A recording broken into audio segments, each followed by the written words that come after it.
লেবাননের রাজধানী বৈরুতে অভিনব এক পদক্ষেপ নিয়েছে এনজিও প্রতিষ্ঠান আহলে ফাওদা। ফেলে দেয়া সামগ্রী রিসাইক্লিং করে তৈরি হচ্ছে রমজানের দৃষ্টিনন্দন সাজসজ্জার। বৈরুতের একটি ছোট কারখানায় তৈরি হচ্ছে এসব সামগ্রী, যার ফলে কর্মসংস্থানেরও ব্যবস্থা হয়েছে অনেকের। শহরের রাস্তাগুলিতে শোভা পাচ্ছে সাজ সামগ্রীগুলো।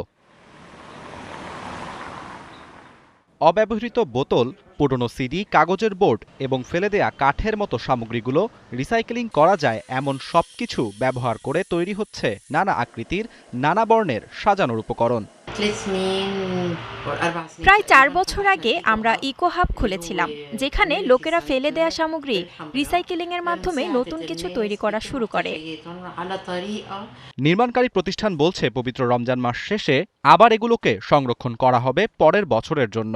টেকসই বর্জ্য ব্যবস্থা প্রকল্পের আওতায় চলবে এ কার্যক্রম। পরিবেশ সংরক্ষণে কাজ চালিয়ে যাওয়ার কথা জানায় সংস্থাটি।